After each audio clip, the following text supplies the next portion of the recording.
Rema hari ini, Yakobus 4 ayat 7. Karena itu tunduklah kepada Allah dan lawanlah iblis, maka ia akan lari daripadamu.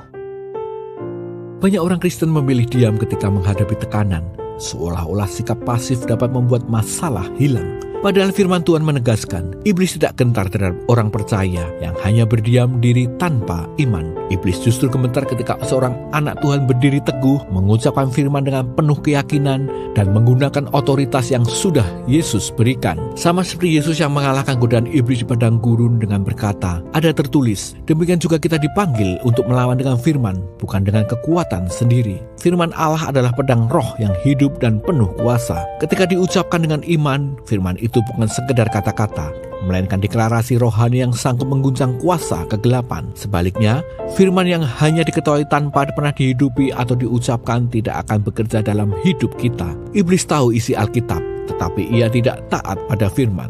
Yang membuatnya gemetar adalah ketika umat Tuhan bukan hanya mengetahui firman, melainkan juga menghidupinya, mengucapkannya, dan memaknainya dalam doa serta tindakan sehari-hari. Disitulah kuasa Allah dinyatakan, dan iblis dipaksa untuk lari. Karena itu, jangan hanya diam ketika menghadapi serangan rohani atau godaan dosa.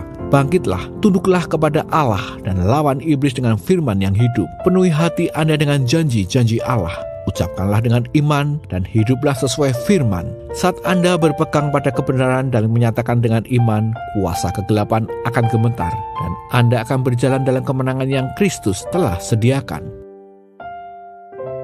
Apakah selama ini Anda lebih sering diam saat menghadapi serangan iblis? Atau sudah belajar mengucapkan firman dengan iman? Bagian firman Tuhan mana yang perlu lebih sering Anda ucapkan untuk melawan ketakutan, godaan, atau tekanan hidup? Bagaimana Anda dapat melatih diri agar firman bukan hanya diketahui, tetapi juga diimani dan diucapkan setiap hari?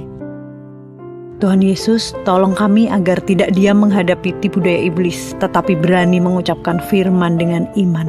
Penuhi hati kami dengan firman-Mu, sehingga setiap perkataan kami membawa kuasa dan kemenangan. Teguhkan kami untuk hidup dalam ketaatan. Di dalam nama Tuhan Yesus kami berdoa. Amin. Iblis tidak takut kepada orang Kristen yang diam, tetapi gemetar kepada mereka yang mengucapkan firman dengan iman.